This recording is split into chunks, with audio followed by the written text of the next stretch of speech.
fathers of 4 girls killed in road accidents want tougher laws imposed on offenders. In the midst of drought, Madang town experiences rain, and Goroka Airport to undergo a rigorous upgrade. This is National EMTV News with Tokana Hasavi. A very good evening to you and welcome to Tuesday's news. The fathers of 4 girls killed after a car hit them at Lace Cassia Crescent Road have called on authorities to impose more stringent laws on drink driving and accept any road designs that have footpaths. Only road designs, that is. Their concerns come as they mourn the loss of 4 girls from the same family.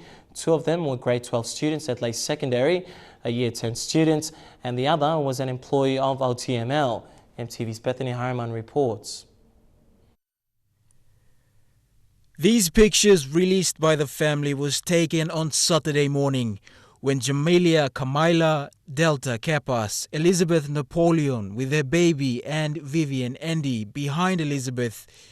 They later met Magdalene Sila Kayak, seen in this picture in the center of Jamila and Vivian at Huon Gulf swimming pool moments before a speeding vehicle hit all 5, including the baby, killing the 4 whilst Elizabeth fights for her life in hospital. Her baby survived. I've completed grade 12 exam blog in 2 weeks time, maybe next week or week next week. Me expect him by he go further studies. Na come back na kisimwe. One can't so picking him from brother. Jamilia's father, Napoleon Camellia, and the 3 other fathers who lost a daughter spoke out today about the sudden loss. All 4 belong to the same family. Road only walking within the city, whether there be streets or main roads, only make sure that within the city roads, only must make him footpath, proper footpaths where any by stop long way some meters away from 5 or 6 meters away from the main road. Vivian's father, a Mount Hagen-based mobile squad member, travelled into Ley from operations in Wewak.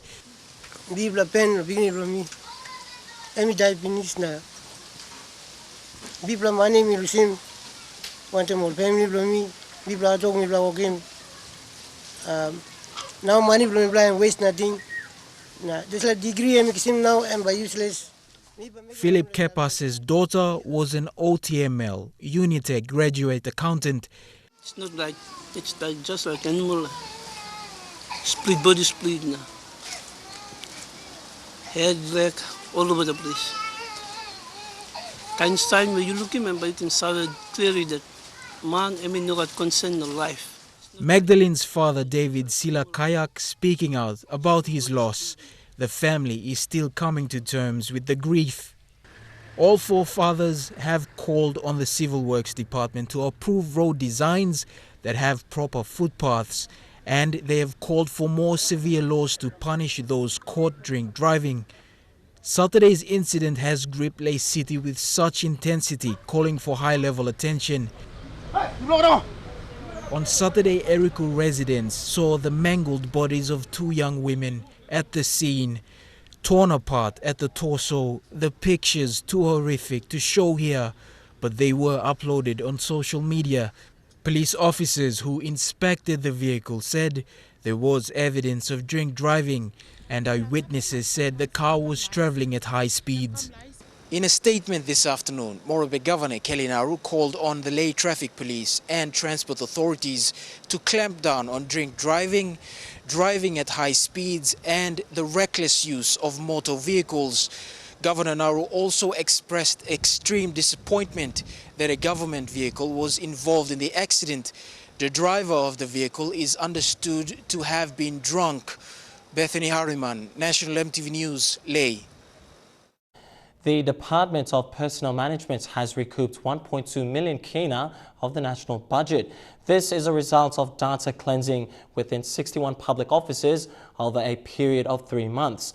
The exercise involves correcting instances where public servants were being paid over or under their rates. The exercise revealed that public servants in 2 provinces were being overpaid by 900,000 kina. Secretary John Cully said the payroll cleansing will be an ongoing task that requires the support of all agencies. Well, 4 years on, for those families who lost their loved ones in the ill-fated airline's PNG Aircraft that was described as one of Papua New Guinea's worst aviation disaster. Today marks the 4th anniversary since the plane perished, killing 28 passengers. Last year, the PNG Accidents Investigation Commission finally released the aircraft incident report, citing pilot's error. Meantime, several families spoke to EMTV News, still waiting in dark for clarifications relating to compensation. The people of Karamui in Simbu Province can now connect to the outside world through television. This follows the launching of the EMTV program in one of Papua New Guinea's most remote areas. EMTV's Fabian Akalits was at Karamui recently, and he has tonight's EMTV News special report. It was tears of joy as the television was switched on. For the first time, the people of Kaboom District of Simbu Province can now connect to the outside world through television.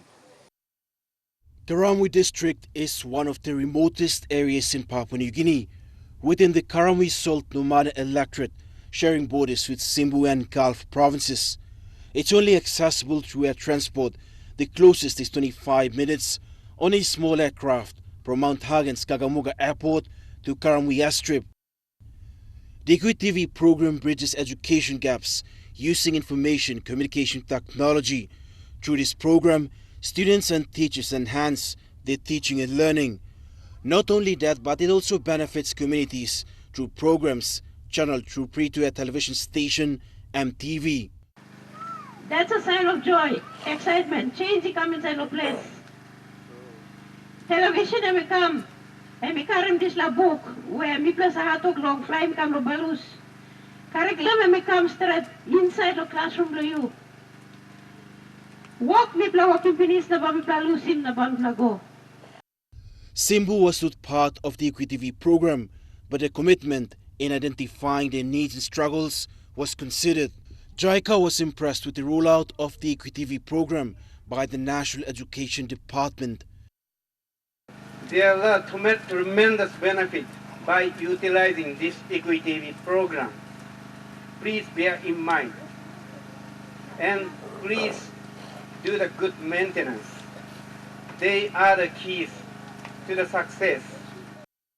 Simbu Provincial Education Advisor Walkai Mayasi told the people to respect, value and take ownership of assets that will sustain livelihood. School board inside the Karamui no man you must work in banis. Now protect him. This was something. You look out him and by look out him or picking by kiss him sawe. The National Education Department will provide equal opportunities for children in Papua New Guinea and invest more in teaching and learning materials. Long Karamui, this like QT project come up close to long 500,000 to 1 million kina. And expensive through. Long Larpla district using money long end and the come was 40,000, 50,000, 100 kind of same. But long Karamui, I mean one big challenge because long mountain, river, and all kinds of some stuff. Money long give me spending long Karamui, I mean people through. The EMTV program, since rolled out in 2000, has gained momentum over time. This is a worthy investment the National Education Department will foster with its development partners like JICA. Mibla must partner in to ensure that by giving accessibility to every child in this country to go into school system, we must support in ensuring that quality education outcome must be achieved. The launching of the EMTV program will go down in Karamui's history's page, a milestone achievement that will never be forgotten by the people. Look here, only come up with some dictionary, only come up with some science lab, only come up with some media source where or something or magi kisim lo dichata sol no gadi narblo source where all by inablo using long helping lining blow mangi but just this la DQTV program come inside, and we really flanny better blow teachers, especially Karamu schools. Strong pulling come into Londisla. Please, me to thank you. Because me stable to dark straight. So now you bring me black come me black by compare one time all country blow you me na into the world too. It's la sunny Russell and bring me black come up. 30 minutes time will come now one plan please. On money no one all thing by stuff yet na look at lo just something go. Anyway, so I think we play almost to through please me think plus one time Kundiawa or Goroka hospital outside to kind of world to vlog outside finish. Thank you through lo. Fabian Hakelitz, National MTV News. Well, National MTV News continues with more local stories. That's coming up after this break. Stay with us.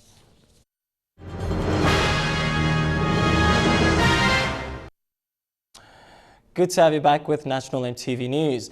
Recently elected Goilala MP William Sam says Goilala must implement its development goals so people can see change. MP Sam said for too long, desired development agendas for the district have not been achieved. He said this during a recent visit to launch the district's 5-year development plan 2015 to 2019. The people of Goilala are still struggling to see basic government services. The non-existence of the public service mechanism in both workforce and infrastructure has seen little to no services for people to benefit. But all that is set to change after elected MP William Saab echoed a strong motion to bring change. I went in politics to contribute to ensure that Goilala is not a rapist society, Goilala is not a murder society, Goilala is not a rascal society. Mr. Saab says Goilala's public service mechanism has been poor and many projects have failed. He says proposed projects of bridging and connecting essential services are now the priority. Suppose you work in proposal lo come talk also. People like working bridge lo here go connecting this community elementary school lo here, classroom lo here. This like a project, yes. A key project in the new 5-year plan is the Goilala Highway, which other services will ride on. Community leader Michael Morrow said the 5-year plan and the handing down of the budget is a new thing. Now by imply got clear picture, blow out, all by spending money blomitla, now all by developing district blomitla. And just like parts of the country, the people of Goilala are also feeling the pinch of the dry season. Garden them dry, opera something dry, water dry. Na mi play no kai kai sampla kai kai na mi play stop. Now I'm planting pigini ni plomi play ya go school, lo community school ya. Planting school, you look host them. They must be in 2 or 3 weeks. Or by passing school plomipla because no got kai kai. Government, helping me pla too much.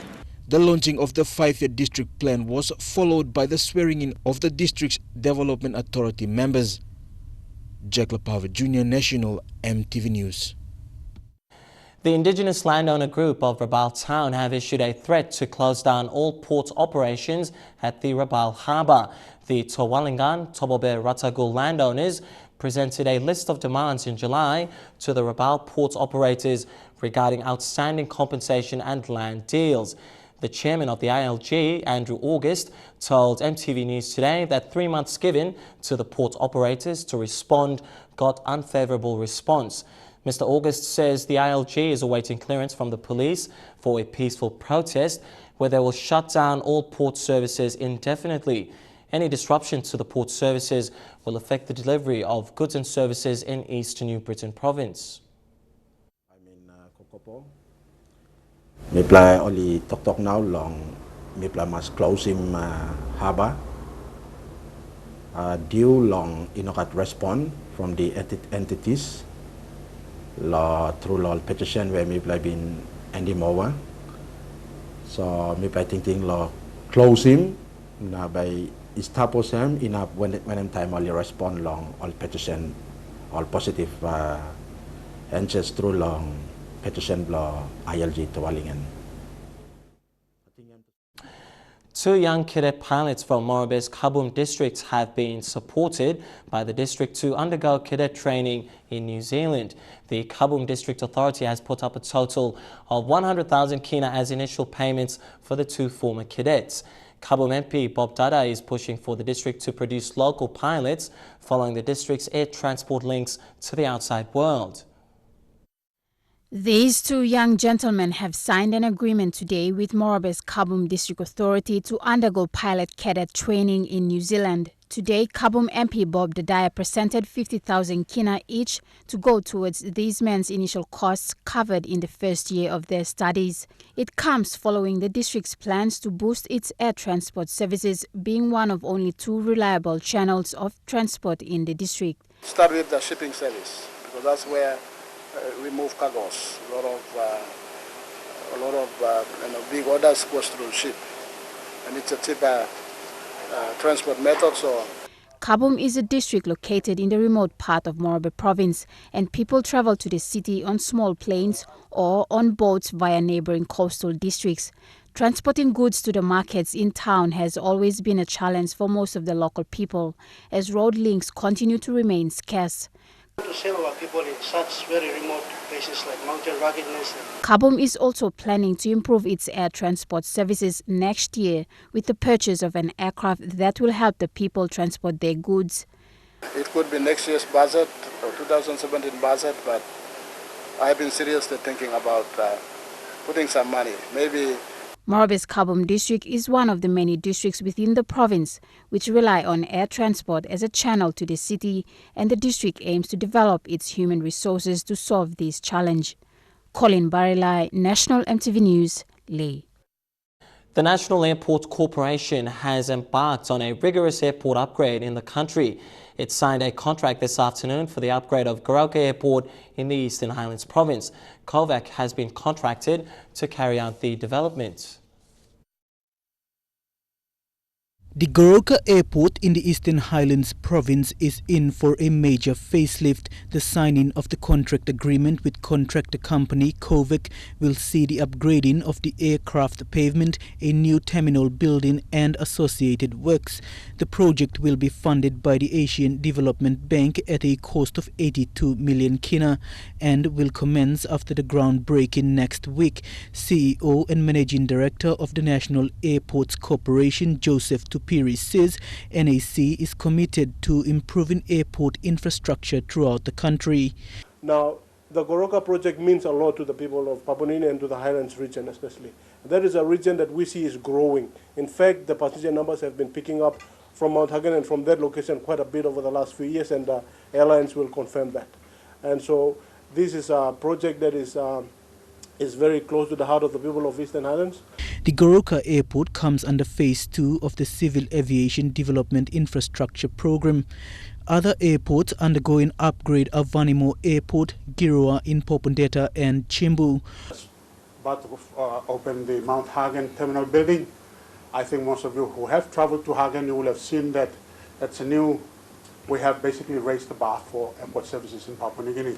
Kovac is optimistic of completing the airport within the given time frame of 17 months. Mickey Cavera, National EMTV News. And now let's check out the finance news. The Kina closed unchanged at $0.3470 in the interbank market today. And at Bank South Pacific, our Kina was trading at $0.3395 $0.4580 Australian dollars, $0.2955 euro, and 40.41 Japanese yen. Taking a look at commodity prices at New York close, gold, coffee, copper and cocoa all closed the day higher. Palm oil and copper closed the day higher as well, while crude oil closed the day lower. And finally, on the stock market, the Dow Jones closed at 47 points lower, the ASX closed at 42 points higher, and the All Ordinaries closed at 65 points higher. Stay tuned, you're watching National EMTV News. Tonight, we'll bring you some regional news that's coming up after this break.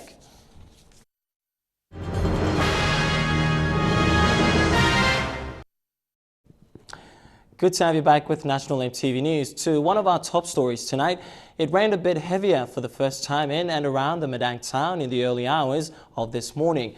This may mean the beginning of the long-awaited rains, but whether that is the case as well for the other areas of the province remains to be seen. EMTV's Rachel Shise reports from Madang. Despite the downpour, which included a few more showers from the months before, on-the-ground situation still shows the desperation for rain. The search for water continues. What's been rivers are now left with gravels and sand for the most parts, and only a few pools. The fish and other freshwater creatures are also struggling to survive, but the remaining pools are murky and stale because they've been stagnant since the rivers dried up. The struggle is felt even from communities within the Madang urban area, like the Miss community. Isla hab site go seven wara sabe speed have brusim antalo het blomi. Taso nalo disla amas 5 lamuni kam wara am dry, grass grow, leaf put down, passing water, all family lo plus finding big pla heavy, dig him ground, dig him western, hospital DY, finding water go. Now mi slap longan wara big pla wara we dry ogata western akap, mi pla go dig him all drum, all water put him drum, time dress water dry up, people finding all narabla up kilo dig him. This la water lo kisim, lo saving all family, lo washing pot, washing plate, laundry, mi plate so was longan. Member belum play Honorable Nixon Duban. One time this play voting system me play around. Me play been maintaining vote belum 2 time. It been got all heavy. That's all me play all community belum miss. Me play no give up. Me play still stay in tune. Giving back mandate to go back long. But now me play looking also me play put down also big play heavy. Me play stop. Me play no looking also me come round look na halbi mi play long all kind heavy also mi play got. The Provincial Disaster Office has confirmed that the 3 worst affected places in this 5-month-long drought is the Manam Island, the Long Island and the Tap Tap Station villages. The office is yet to confirm if the drought relief funds are already here. Rachel Shise, National EMTV News, Madang. Well, Hospital Paramount Foundation has launched a campaign to help assist cancer patients to another level. The foundation today hosted a pre-launch The Shave, Trim or Dye Your Hair campaign this afternoon. This will see individuals in all walks of life get sponsored to either shave, trim or dye their hair to assist cancer patients in hospitals around the country. A good number of participants turned up today to show their support. The campaign ambassador is rugby great Will Kenya. The way I see it is quite very exciting because it involves the whole community. So we come on board as well, supporting this good initiative, to show him support the fight against cancer. Helping raise awareness for one of the biggest killers, and we can only fight cancer together, not on our own. We can't do it on our own. Why not give a second chance or give somebody a chance to live in this life, So yes, we're willing to take part and join this campaign, fight the cancer. And we're just honored to be a part of it, and in any way possible we could help. Our support's more than we'd be willing to support you guys. Thank you guys. Grade 10 students at Waigani Christian College who were helpless last week have now set for their national exams. The school made an attempt to remove them because the government failed to pay teachers' salaries. Over 400 students were asked to pay 2,000 kina each last week to sit for the exams. However, the government's finally settled issues with the school and the students were allowed to sit for their examinations. 461 grade 10 students at Waigani Christian College were allowed to sit for the national examinations. A week ago, the school opted to send them away because the government had not agreed to pay salaries for 27 teachers. The students confronted the finance department and expressed their frustration. In response, Finance Secretary Ken Nangen wrote to the school promising to solve the issue. The 461 students finally sat for the exams starting yesterday. They are part of the 59,200 grade 10 students sitting for the national exams in 256 secondary and high schools nationwide. School Director Benjamin Mull says it was fortunate the students sat for the exams.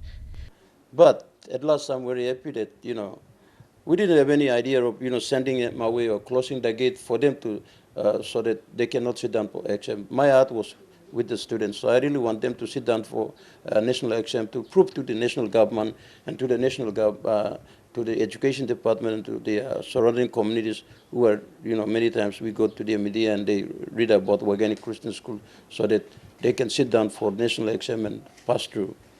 I am very pleased that, somehow, they're going to graduate and get a grade 10 certificate. And in 2013, grade 8 students in NCD who fall 1 or 2 points below the set selection criteria were selected and enrolled at the school to undergo a standard-based pilot project initiated by the then Education Minister, James Marape. The project aims to find out whether those students who came 1 or 2 points short in the final examination marks can still improve. The results that these students produce at grade 10 and at grade 12, they can then use it to come up with strategies. Okay, we thought that these were failures and they cannot get selected to grade 9. But you see the results produced there. It looks like we can do something for that. So whatever results we produce, the Department of Education can then use it to come up with strategies that can help students in those categories, not in Mosby, but right around Papua New Guinea. The outcome of this project will enable the government to allow only one examination in year 12 and do away with grade 8 and 10 exams. Quinton Alon, National EMTV News.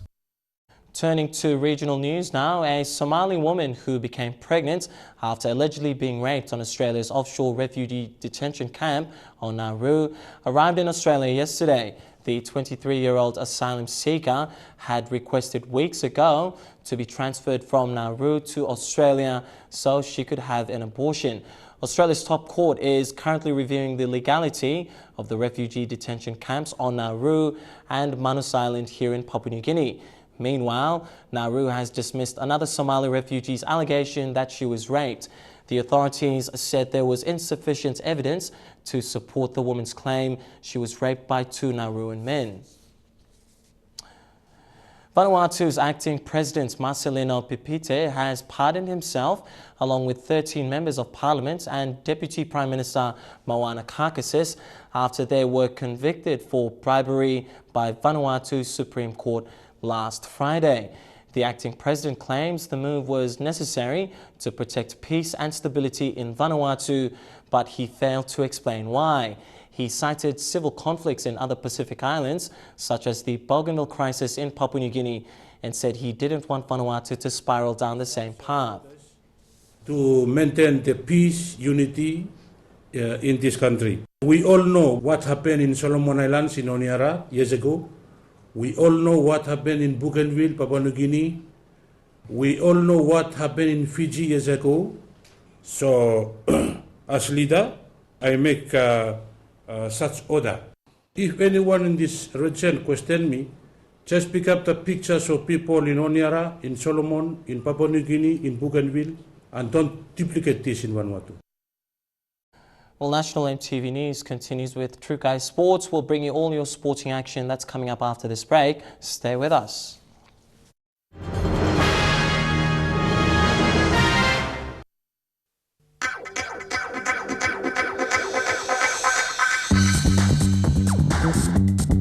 True Guys Sports.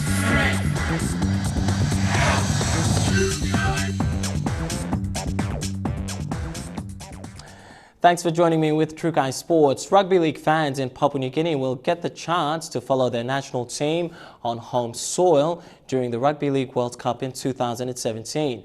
PNG is promising to showcase the most exciting Rugby League World Cup yet after being awarded 2017 co-hosting rights with Australia and New Zealand. MTV's Shane Saroya reports. In a thirst for the Rugby League Mad Nation, PNG will host 3 pool matches in Port Moresby after the government poured 2.7 billion kina into establishing state-of-the-art facilities, including 3 brand new stadiums and several hotels. Rugby League World Cup Local Organizing Committee Chief Michael Brown said the aim is to make this Rugby League World Cup the most accessible and fan-friendly ever. In addition to the government's investment, the PNG Rugby League has contributed 3.7 million kina to the 14-team tournaments.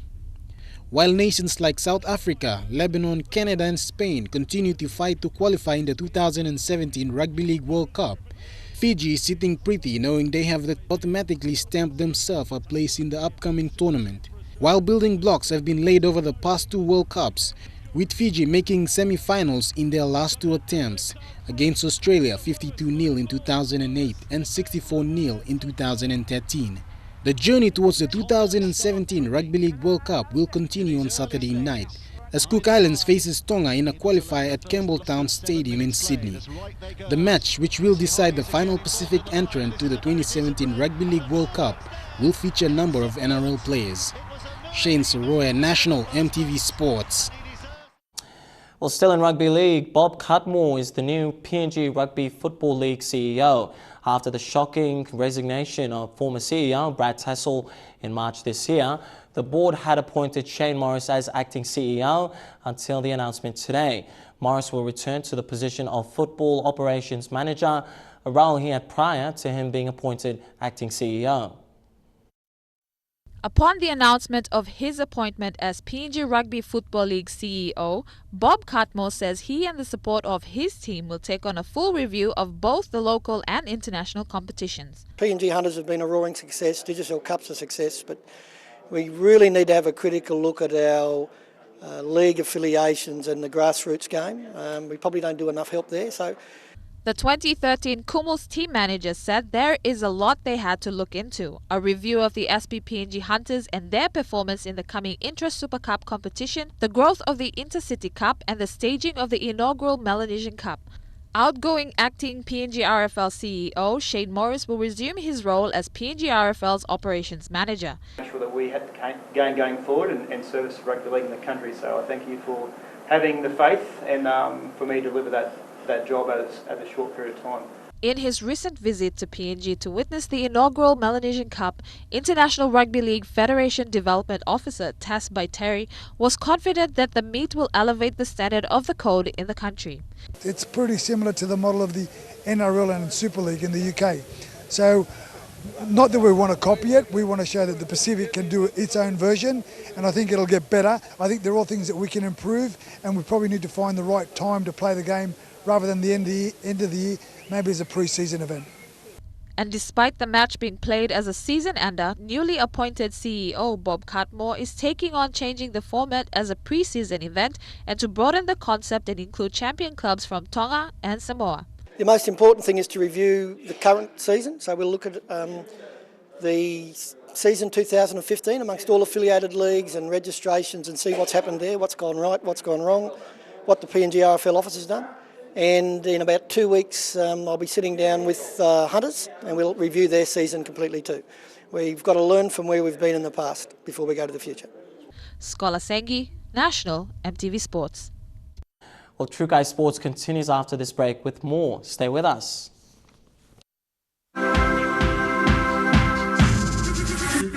True Guy Sports. Good to have you back with True Guy Sports. In football, Leigh City is set to witness 3 days of football as the Best FA Cup finals will be held from the 29th to the 31st of October. The 4 regions of the country have all completed their qualifying rounds, with the Highlands region ending theirs at the weekend. Madang has been confirmed to represent the Momasa region after winners, Situm, were disqualified. The southern region will have Kaupa 2 and Kaupa 3 for the men, while the women will be represented by Port Moresby Soccer Association. The Momasa region will see the big guns Madang and LFA for the men's and Lahi for the women. Madang has qualified as the runner-up for the Momasa region after the regional body found technical errors for the participation of Situm Soccer Association in the regional leg of the Best FA Cup. The Highlands will be represented by Hagen men and Goroka women, while in the New Guinea Islands, defending champions Manus and Kavian Town Soccer Association's women. Winners of the semi-finals in both men and women will then proceed to the grand final on the 31st of October, with Manus looking to retain their championship tag title for the 2nd time in a row.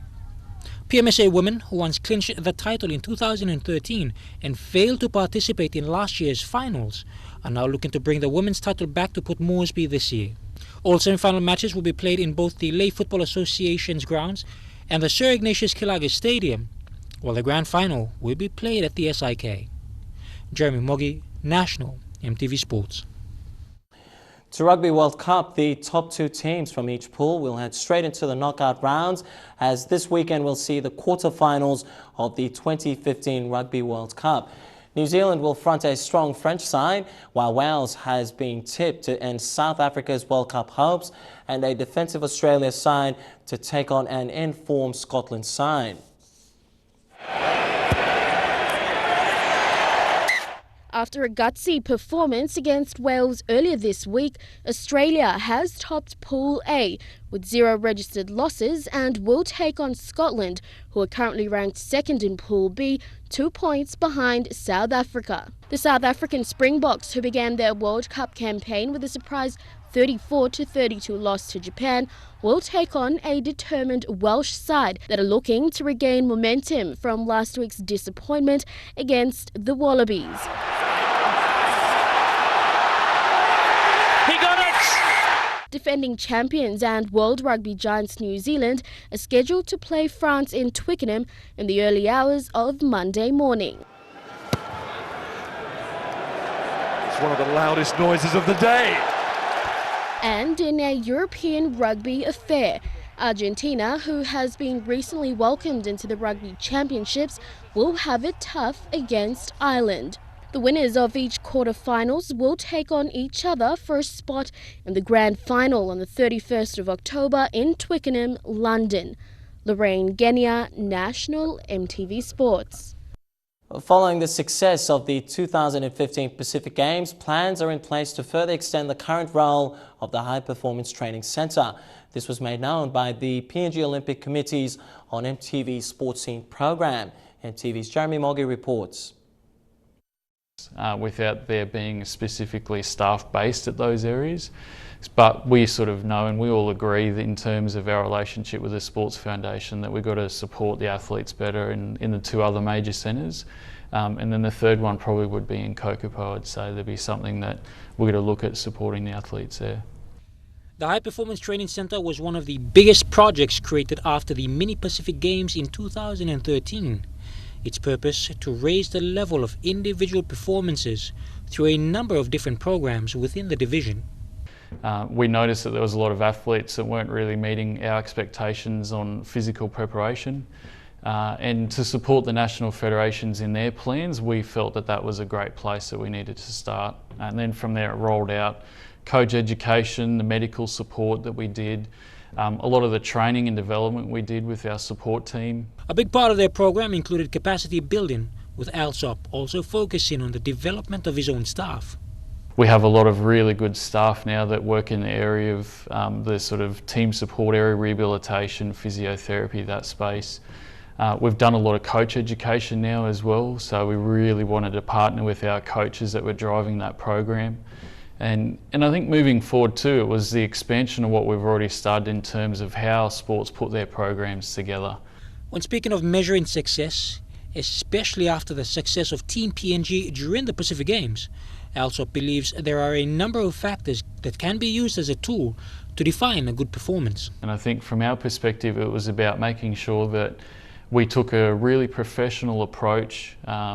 We had really good processes in place to make sure that the success wasn't just a one-off opportunity. It was something that we can build the capacity up, create the right mindset to move everybody forward. And it was such a great partnership between the. The performance of Team PNG during the Pacific Games has set a benchmark across the country and also throughout the region internationally. The nations and the athletes that have been created as a result of those games are just the beginning. However, with a host of major international tournaments lined up to be held in Papua New Guinea, and with a lot more local competitions being organized to market talent, the days of ad hoc and out-of-date training styles seems long gone. Jeremy Moggy, National, EMTV Sports. Well, True Guy Sports wraps up on that note, but stay tuned. We have the weather details. That's coming up next. True Guy Sports.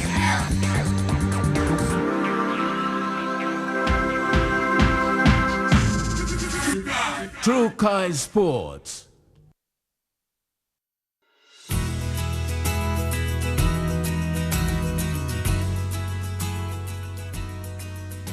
And now let's check out the weather forecast for the next 24 hours. In southern region, Port Moresby to look forward to some cloudy weather and showers.